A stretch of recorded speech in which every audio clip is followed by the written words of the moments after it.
So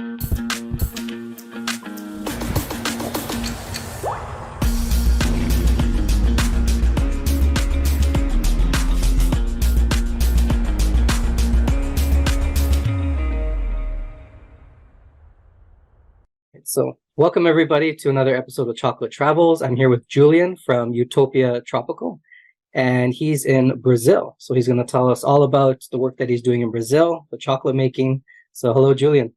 Nice to Hi, Joseph. Nice to meet you. So let's learn about, because you're originally from Switzerland. So what life events occurred for you to end up in Brazil making chocolate? So there's a lot of things. I initially created a coffee company in Switzerland, in Geneva, in 2009, and we were the first to make with my associate the coffee culture we were the first to implement the coffee culture in Switzerland as specialty coffee and light roasting, direct trade, and it was a really nice adventure in my life. And after 8 years working in that company and try to involve the coffee business in Switzerland, I chose to sold my participation in its business and to buy sailing boats to travel the world. Okay. So I left from France in 2015, and I traveled the Atlantic Ocean. I arrived in Brazil. I fall in love about that country, and then I continue my travel through the South America, Ushuaia, Chile, and from Chile to French Polynesia. And the COVID unfortunately stopped me there. So I chose to sold my sailing boat and come back to Brazil because it was an amazing destination of my travel. Yeah. And what did you like about Brazil so much? It's the energy of people. It's the nature. It's so huge. There is so many different cultures, so many music, so many food, so many energy of people. But it's a country with so much energy. As there's a little bit too much. Because I guess in Switzerland people are more reserved, right? Brazil's opposite. It's a polite way to say it. Yes, but it's also a mix with United States culture. Everything is possible. There is a lot of opportunity. It's a very creative people. And in 1 year in Brazil, I did so much more than was the 10 years in Switzerland. I want to ask you too, before we continue, because you talked about how you were involved in the coffee culture in Switzerland. So because that's sort of what chocolate makers deal with today. There's a general chocolate culture that most of the world appreciates or understands, but now the craft chocolate makers are trying to change the way people look at chocolate. So what challenges did you face in that regard? Like, how did the Swiss view coffee, and how did you need to change their mindset? It was really funny, by the way, because at this time, it was 2008, 2009, it was so early in Europe. It was really huge already in United States and Australia, but we was in the first to making it in West Europe, and nobody was believing that coffee could be good and have any sensory stuff. So everybody was just loving wine and speaking how wine was amazing, and thinking coffee is just a commodity, just with milk, with sugar, and it was very long to teach people, hey guys, this coffee, this light roast is very interesting. You can make it in drip coffee, in V60, and you will understand that there is sensory.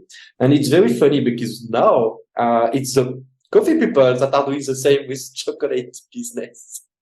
So the snobs was from the wine, and now they are from coffee. I roasters. Oh, that's very interesting. It's true that it's the present here in Brazil. I don't know out of Brazil, but coffee people don't think chocolate is interesting and don't have any flavor. Right, yeah. So okay, so now you ended up in Brazil. You fell in love with it. You sold your sailboat, and you wanted to start something in Brazil. And so, why did you not continue with coffee? Why did you switch over to cacao and chocolate? Because I needed a new challenge in my life. But when I was in Switzerland, I was traveling a lot to always understand the market, what was the new things, new stuff. And during one trip in New York, I was in the Mast chocolate factory in 2014, something like that. And I said, no, it's really amazing because we have this sensory stuff in the chocolate.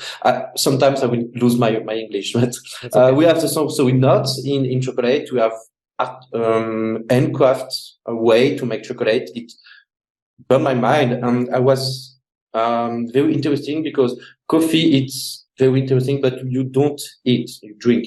And Right. chocolate is amazing because you have consistency. So it's like work in 3 dimensions. You work the flavor and you work the consistency because the way you work your chocolate will involve in all your body. There is people with, I don't know how it says, Goosebumps. goosebumps. It's less in coffee, but in chocolate can happen very much. I saw people crying eating chocolate because it's a full body sensorial experience. Interesting. And for me, it was really interesting. And that's all. Hmm. Well, no, that's a good point because flavor, when we perceive flavor, it does encompass all senses, whether you're drinking or eating. But when you think about, because flavor is also connected to emotions and memory, right? And there's that movie, I don't know if you guys know the movie Ratatouille, the Disney movie, where the mouse was cooking the food and the critic is eating it and he's thinking about his childhood and he was crying and he was happy. We don't really, you don't visualize that when people are drinking coffee or wine or things like that. And that's an interesting point. We seem to be more emotional with foods than we are with drinks. I believe it. Even if cocktails can change the mind and bring a lot of emotion too, but it's the alcoholic part. Okay. And so what did it take for you to get involved in cacao and chocolate and start your company in Brazil? It was a huge challenge because I arrived in Brazil without speaking Portuguese, and it's a country there is not so many people speaking English, and it was to learn a culture too because Brazil is working on a very different way from what I was knowing in Europe. And at the beginning, you think you understand everything, but after 3 months, you discover that you know nothing. It was a huge challenge, but it was a big challenge to learn to make chocolate in Brazil because I remember some bean-to-bar chocolate I tried in Europe, the Marroux chocolate in France. It was very early before I left Europe, and the chocolate of Mast and some other bean-to-bar from that time. And I was really touched by the sensorial, the quality, the texture of chocolate. And in Brazil, it was very difficult to reach this knowledge. And because the cacao genetic of Brazil is not the best of the world too. And so we are trying to develop that, but the genetics will always be poor personal genetics. So it's a little bit starting from zero in a country you don't know without speaking the language, in a new work you know nothing. Right. And I think Brazil does have some high quality cacao, but it's not available, I think is what you're saying. Like the cacao that they produce normally is more of the bulk type cacao, and the fine cacao is sort of hidden, and it's a lot of work to rediscover. Exactly, and the market is not focused on that kind of cacao. But we also have a problem of genetics. The genetic of Brazil is it's not the best of the world. So we are trying to develop more post harvest process to try without what we have here to do the best we can. And I think we are going in that way. Was your knowledge of coffee very helpful when you applied it to chocolate making? So were there parallels, and were there some major differences between being a coffee roaster and a chocolate maker? Yes, for sure. It was a very, very nice help because I have a knowledge that people from chocolate factories are creating now, and they are working the same step I did 10 years ago with coffee. So of course I feel that I have more experience, but it's totally different because we are not roasting the beans. We are not looking for the same things. We can't reproduce the roasting process. Every cacao batch is different. Every beans is different. And we are not looking for the same things, but the tools are the same. The knowledge, the global vision is the same. So when you say that cacao, every batch is different, would you say that for coffee, that's not the case all the time? Less. More consistent. Yes. Why is it more consistent? Yes, you can do the same roasting profile just all day long. It will be good. Cacao, it can be so different between the morning, the afternoon. Every parameter change a lot. Every bag is different. In coffee, you will find the same bag. And why? Do you know why that is? Why is coffee consistent and cacao not consistent? I guess because cacao is fat, is 50% of fat, and coffee is not. It's a dry product. The cacao is huge, coffee is small. But I guess I'm not very chemist, but I guess it's the fat content of cacao. Okay. It's like the cacao can take dust, smell. It's like butter in your fridge. If you put any food, the butter will stick. Exactly. Cacao is more delicate in regards to preserving the flavor. It's more temperamental. Yes, exactly. It's a little bit simple, but for me, cacao is more like cooking food, like cooking meat. Than coffee is roasting a nut.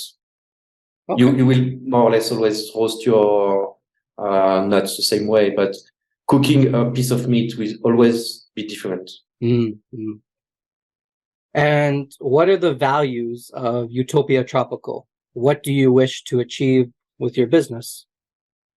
I'm trying to. For me, it was very interesting to don't open my factory in Europe because I want to be really closer to the producer. So the first value we have in Utopia Tropical is to work closely with the producer of cacao in the country of production. I want to bring knowledge. I want to understand. I want to help growing, but from the producing country. My idea is to try to make equilibrate. I don't know, to a better balance between what we equalize what we have in Europe as a quality of product, as knowledge, as process, and as value, commercial value, and let a little bit more in the producer country and a little bit less in people that already have. Okay. And what are some of the challenges? You talked a little bit about the challenges, but other than the language barrier and the culture, what are some challenges you face in Brazil in regards to making it all work, connecting with the farmers and making your chocolate there? What are some challenges specific to your business or to Brazil? I would say that the biggest challenge I have is to work in a Brazilian way, because it's not possible, and I don't want to work as a gringo, as they say, and to avoid with this is the way to make it, and you have to follow it. No, I will lose. Brazil is stronger than me. So the strongest challenge is to understand how they work, because it's completely different. For example, in Europe, we work a lot in long term. We have a long-term vision. We think long-term. We will think quality. We will think to secure a business, to secure a production process, to secure quality of product. In Brazil, it's every hour. We will focus only on the hour. Other hours is other day. So it's very difficult for me to work in process, in country, in people that don't have this long-term vision. It's more spontaneous. Yes, and they don't often understand why we need to think long term, because they don't have this pressure, this incentive. Okay. Brazil is one of the heartlands of cacao, right? Cacao originated in the northern Amazon. And so why do you choose to focus on wild cacao? I think you mentioned that you prefer to look for wild cacao in Brazil to use in your chocolate making. So why do you choose wild cacao, and how do you define wild cacao? So I think better to try to define first. For me personally, but I think for Brazilian people, wild cacao is a cacao who was not planted by the human hand. So it's we say native in Portuguese. I don't know in English, but it's the cacao tree just blow up in the forest. Right. Maybe the monkeys moved it around, or the wind. Yes, exactly. We have an animal, his name is Jupara, who is eating and then pooing everything in the forest, the cacao beans. Right. And so this is for us a wild cacao beans. Okay. What we are not telling us, naming a wild cacao, is a cacao who was organized, planted by the human. Right. Okay. And I choose that exactly because the farms cacao we can have in Brazil, we can have them in Europe because they already are in the trading process. But the wild cacao generally is more artisanal, is more micro batch, and the traders, the importer, exporters can't work with this product because the quality is. As sometimes yes, sometimes no. Yeah. Yes, you never know. Sometimes it's just 20 kilograms. So it's not a commercial thing. So for me, it makes sense to be in Brazil to work with this specialty cacao. Right, because people outside of Brazil can't. So you're there, might as well take advantage of the fact that you can use it. Exactly, and it makes more sense because we are very interested about climate change, about what is going on the world now. So in my mind, it makes sense that a product that already is in a rainforest make more sense than just a plant of cacao trees in the sun. Right, right. But in Brazil, we are really lucky because a lot of farms use a system that is called cabruca, who is the human will plant cacao, but inside the rainforest without cutting trees. And this is a historical way to plant cacao in Brazil. So it's very nice because most of the production now of cacao is already agroforestry. Agroforestry, right. So for those who don't know, what's the benefit of planting that way? Because the cacao tree needs some, can't be in the direct sun. He needs to be covered by other... Shade Exactly. So because we have a lot of rainforests, especially the Amazonian and the Atlantica one, farmers just plant cacao inside the rainforest and use the trees that are already there to make this work. Do you want to tell us, what cacao beans do you use right now? What are you experimenting with? How do they taste? What information can you give us? And so for now, I'm working with 3 different beans. One wild bean from the Para states.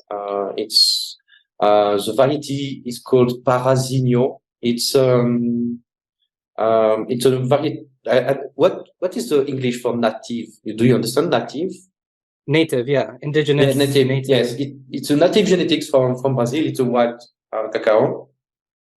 And we're working that beans, and it's very interesting because it's categorized as forastero, but everybody in the world says, forastero.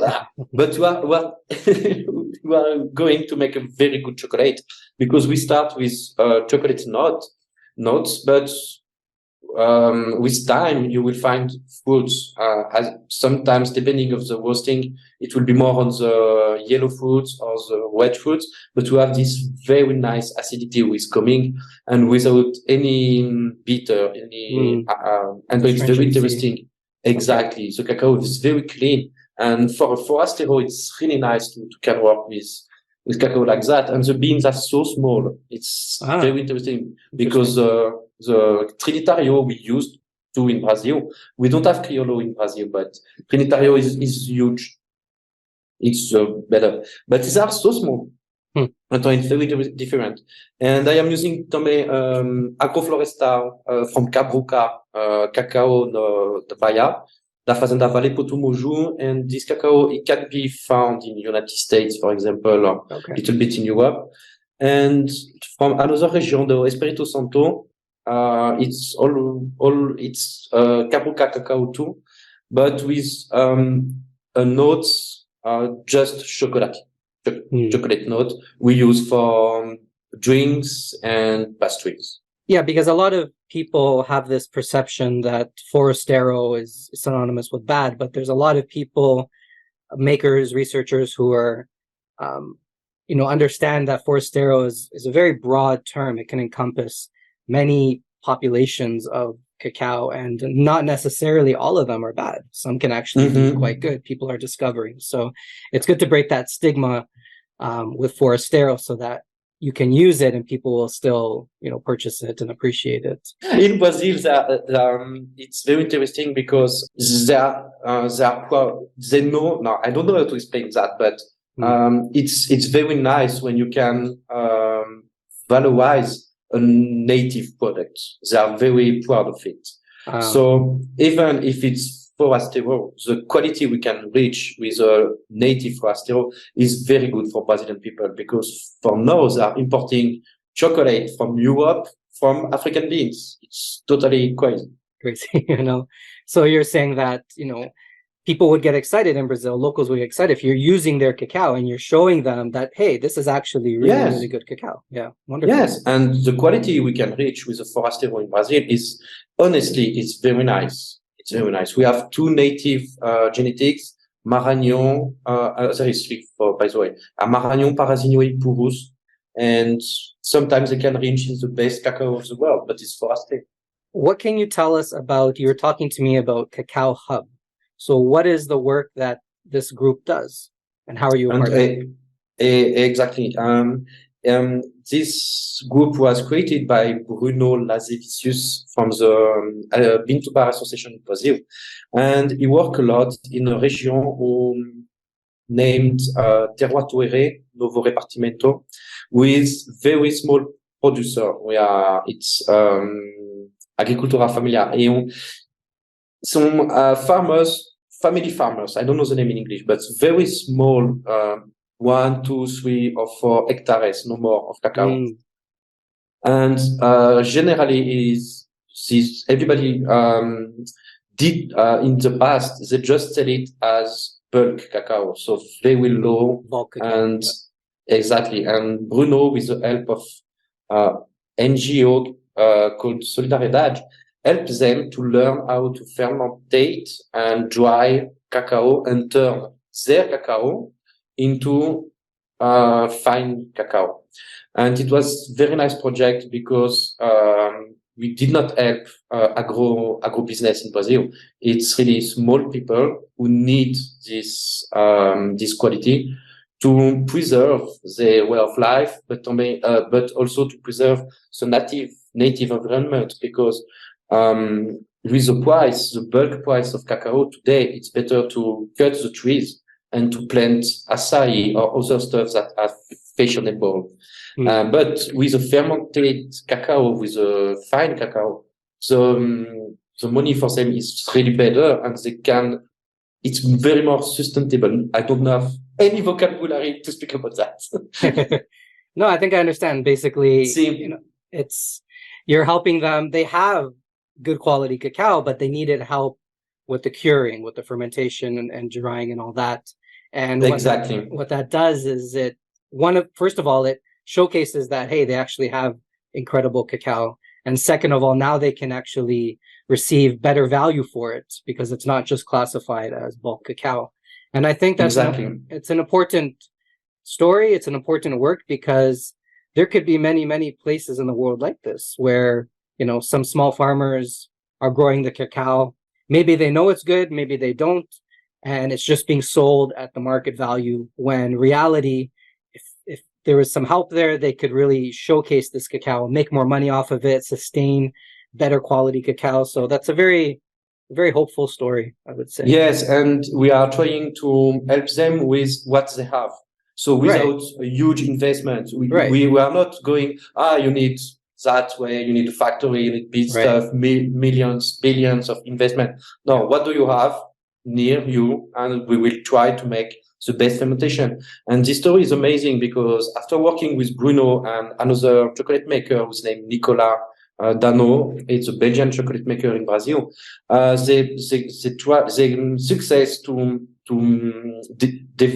involved his cacao, to develop this cacao from nothing, bulk cacao, into the 50 best cacao of the world. Because Jean Evangelista, one of the producers, win one award from the 15 best chocolate cacao of the world. So it's really amazing. They did it with nothing. So it's a huge potential for future because what is a little bit, sometimes it's difficult to see that from poor northern countries. But what happens sometimes, it's that cooperative who are privately owned that will buy a bulk cacao producer without fermentation. They will ferment them and then sell it to the exportation.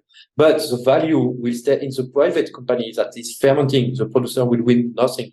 So with that program, we will try to help and teach the producer how to make it themselves without need to sold this green beans, to someone else. Right. Yeah. I mean, if they're able to, and it's cost effective to process it themselves and they can make more money, I think that's what a lot of the bean to bar world is trying to do, or they say they want to do, is they want to add value where the cacao is grown, right? Create jobs where the cacao is grown. And so this sort of work helps do that, which is wonderful. Good. And so can you tell us more about the state of Para and Terua, Tuer? What other information can you give us? Because it sounds like this area is becoming a hotspot now for exactly. This award gave a lot of visibility to this project, and it's why Bruno creates this group named Cacauhub to invite other chocolate makers from Brazil, as me, for example, but we are 8 or 10 now, to duplicate this concept to other places in Brazil. So every chocolate maker, the idea, it's a really new project. It started just 3 months ago. So it's driven by Bruno and the Bean to Bar Association of Brazil. And every chocolate maker will choose a producer or cooperative and have a very close relation. They will send us some beans, we will make chocolate. We are developing a structure to help them to note every batch and give them information to every time have a better process. And so they're taking what they learned in that area and applying it in new areas to develop. Okay. Yes, and we will send back the chocolate, and like that they will. Most of them never tried chocolate, and secondly, they will help them to understand that kind of beans with that process makes that kind of chocolate, and we are reaching this quality minus that one. We want to correct and teach them how to use the palette. Yes, exactly. And just not to produce food. No. And we are teaching them to try the beans, the raw beans, then every step of the fermentation and then dry. Okay. Yeah. Because that really, a lot of farmers they grow many crops, a lot of farmers, different sort of things. And cacao is obviously very different than growing fruits and vegetables and other things like that. So that they never get the feedback on the cacao. They send it out. They have no idea what's happening. When you're saying is that now they're getting the feedback and they can taste the differences when they do things differently at the farm level too. So that's really, really important. Exactly. And I think it's important to say that it's a free process. It's inside the Bean to Bar Association because we think that everybody will win. As chocolate maker, we will win the best beans we can have in Brazil. The producer will win the best product he can make, and everybody will be happy. Right. And because it's all being processed and produced in Brazil, that really does help the locals, the Brazilian market. So what do you think from what you understand now in Brazil, what is key to preserving fine cacao in Brazil and creating a sustainable industry out of it? It's a challenge for some countries to keep growing their fine cacao. Maybe they don't have buyers and they grow something else. What is important in Brazil to keep that going? We have a very big luck, but also a big challenge. We are lucky because the Brazilian bean-to-bar scene is very huge. We probably have 200 or 300 bean-to-bar brands in Brazil because Brazilian people is really entrepreneur, easygoing. They will buy a small manager and that's all. They have their own factories. So we have a very vibrant, vibrating scene here in Brazil, and the market is already ready. It was funny because I found bean-to-bar chocolate in gasoline post. No, I don't know the name. When you put gasoline in your car. Okay, gas station, yeah. The gas station, they sold bean-to-bar of 2 different brands. Really? Wow. It's very funny because Wow. bean-to-bar you can find everywhere. This is all okay. We also have a lot of fruits, of nuts from the Brazilian lands. So we have a very creative bean-to-bar brand with a lot of things inside. This is amazing. But our challenge is Brazil is quasi developed. Let's see, quasi a developed country is not. So there is a social system, there is education, there is hospitals. So the price of our cacao is very expensive because it's already. I think it's called the recently developed country. So the cacao beans is twice the price of the international fine cacao price. So this is a big challenge to make the fine cacao continue. Is how we can export this cacao and be competitive in the international market, because other countries have less price of labor, so they are obviously more competitive. But in Brazil, we have already social system that cost. Yeah, cost is definitely an issue. I remember Luciana from Cacao was talking about that too, and how, why would people in the States or whoever buy Brazilian cacao when they can get really good quality from Peru or somewhere else? Yes. Which raises the question of whether Brazil is going to be pushing for exporting cacao, or kind of like what you're saying, just making it there, using that good cacao, making it there, maybe exporting the chocolate instead, which has its own challenges, obviously. But I believe in that way. I think when you have a developed country with a high price of labor, you need to export the finished product. Right. It's more interesting. It's interesting to see what's going to happen, in 5-10 years with Brazil, because I'm still, as an educator, I still have to change people's minds who come in my doors about, when they come to a tasting, they think they're going to get chocolate from Switzerland and Belgium and France. And then they get chocolate from, Brazil, Peru, Canada, wherever.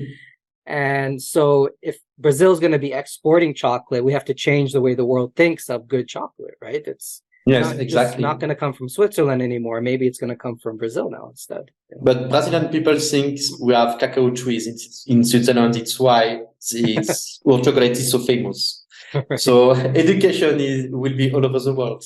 Yeah, definitely. So what future plans do you have? Plans, ideas for your chocolate making business, but also the work you're doing in Brazil? What are you looking for in the future? You talked about Swiss like to look in the future. So what do you see in the future there? I really believe in the cacao project we're trying to develop now this year. I really want to help this small producer to have the best cacao beans. For me, it's a more interesting challenge and task I can do, and it's why I am in Brazil. But I really hope that I could show my work to my origin country, Switzerland, or at least France, because I'm Swiss French. So I guess in the future I will bring back all this knowledge, all this culture I discover and I love in Brazil, but in a more complete way than just cacao beans or chocolate bars. Okay. What do you mean by more complete way? We are equals in the in the process, and not there is producing countries and consumer countries. Okay. It's no, we are all from the same scene, and we are chocolate maker in Brazil. We are chocolate grower in Brazil. There is chocolate maker in Europe. But I would like to break a little bit this south-north dynamic and make it a little bit more balanced. Yeah, break the divide of the north and the south making countries, and sort of try and become more one community. Yes, share knowledge, share chocolate, all that sort of stuff. And culture, because when we try, for example, American bean to bar, all the American culture comes to us, and I will be glad to do the same with Brazil. Wonderful. What is the key, do you think? Because it comes down to consumers. Whether you're making chocolate, growing cacao, whatever, at the end of the day, somebody has to buy this. So we have to educate the public. So what is the key to improving the public's knowledge about fine cacao and craft chocolate making? What do you think? How can we do that? I think the most important is exactly the same as we did in coffee, is to explain what they are eating now. And this is a good starting point, because when you will see the cacao difference in the bag, when you will see process difference, when you will see salary difference from these two products, they need to understand that no, it's not chocolate. Chocolate is the most difficult product I saw in my life, because it's so much work for everybody, from the farm to the chocolate makers to just, we can't send chocolate with heat. So even to send chocolate to put chocolate in one place is already a challenge. Yeah. So it's so working. There's so working steps, and people need to understand just chocolate is not go on a tree and I will just put paper. No, it's a lot of work, and people need to understand all this stage and why every stage is important, and how many people you need to make 180 grams chocolate bar. Yeah, the world appreciates good wine, good cheese, good coffee, but to be honest, chocolate, they don't realize chocolate is more work than all of that. And it can be just as high quality, and people don't realize that. So those are some big shifts we have to make. So it's going to be a lot of work for sure. Yes, so much. And it's really important to see the producer work. It's huge. It's twice. As chocolate makers, we see only half of the iceberg, and the work in the farm is twice. And that's a bit similar to coffee, but it's different than wine and cheese, because wine and cheese, you can go to a cheese factory, you can go to a winery and see how they make it. It's all there. But chocolate, you don't see that part, And in places like Canada, you only see it on the screen, in pictures and video. It's not the same.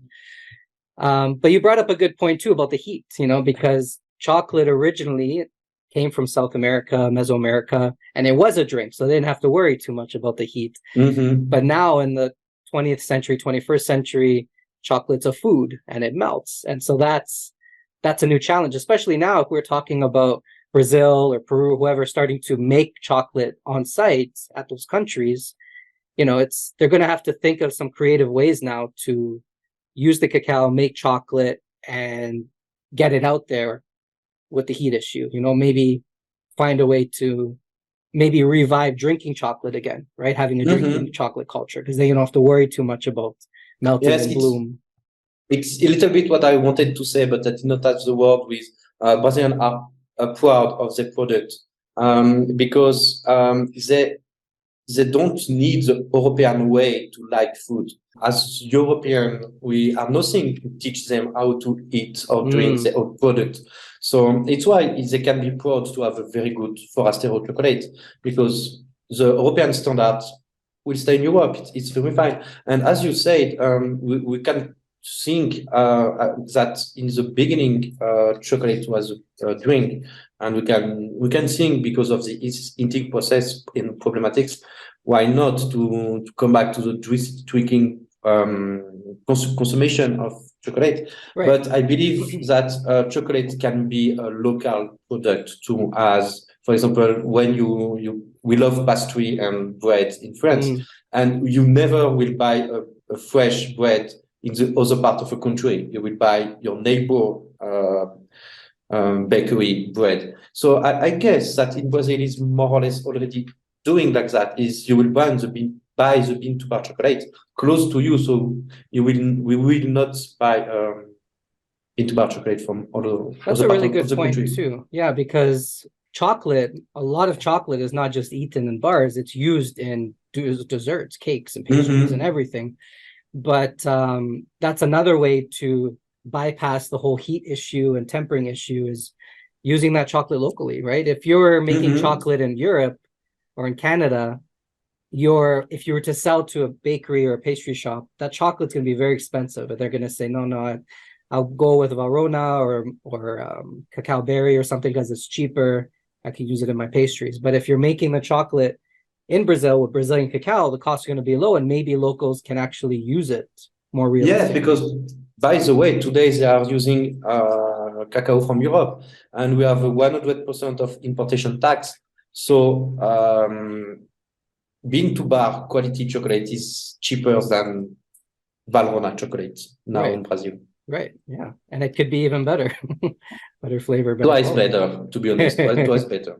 Yeah. And we also have this, usually the bakery chocolate is temperate, but I sold it without tempering because it don't make sense. If you want to make a cake, you don't need temperate chocolate. And it's good because it's reduced the price, the costing price, and it's at least more easy to cut. Yep. So yeah, no, that's an amazing point. I think people kind of lose sight. They think chocolate has to be tempered and molded and wrapped, and it's like that's a lot of labor, and that's a big reason why it costs so much.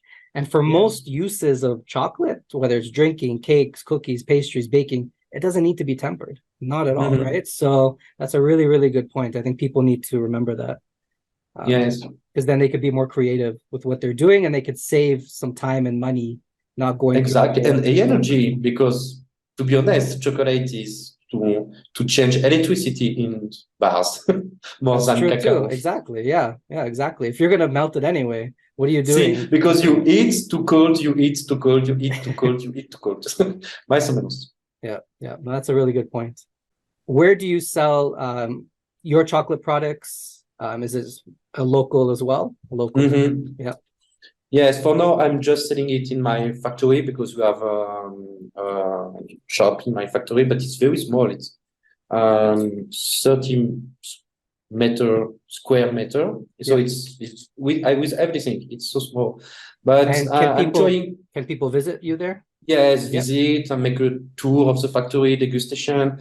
But my concept is to have an experimental chocolate factory. So the people come and they are inside the factory. So it's very nice because you are part of the process.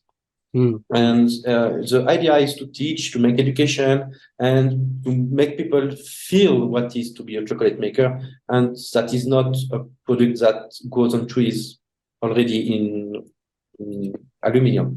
So and I will try to develop only the market around me, close to me.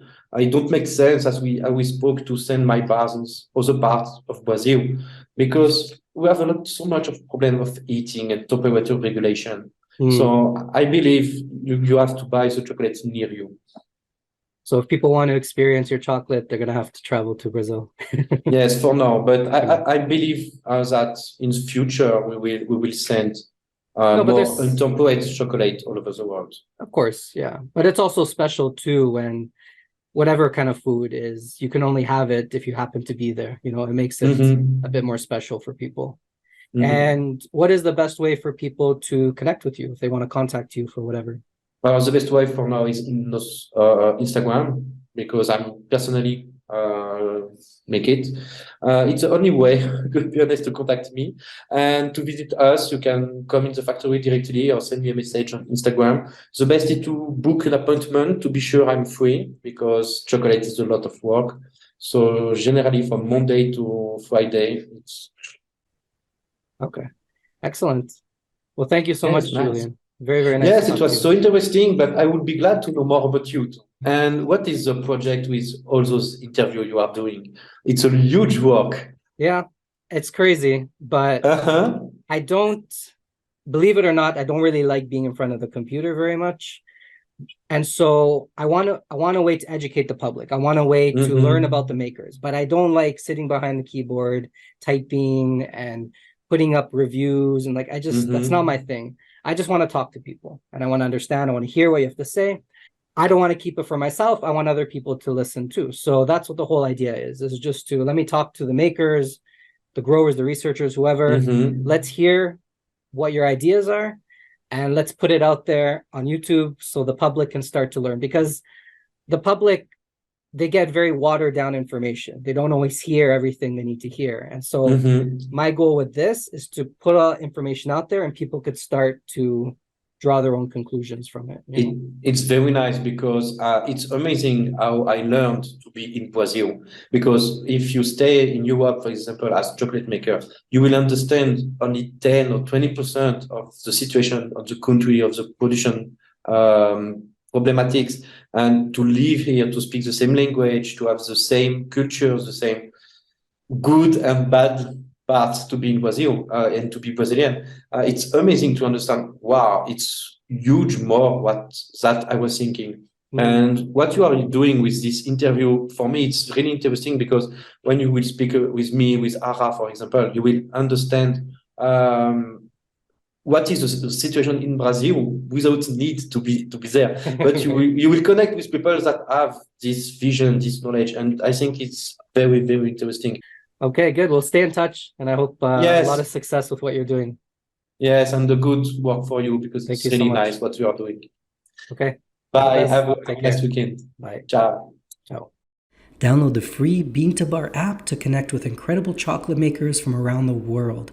Also be sure to visit beantobarworld.com, your portal for all things fine chocolate, virtual tastings, free learning resources, research, and much more. Subscribe to the newsletter to stay in touch and donate to the free app and free resources here.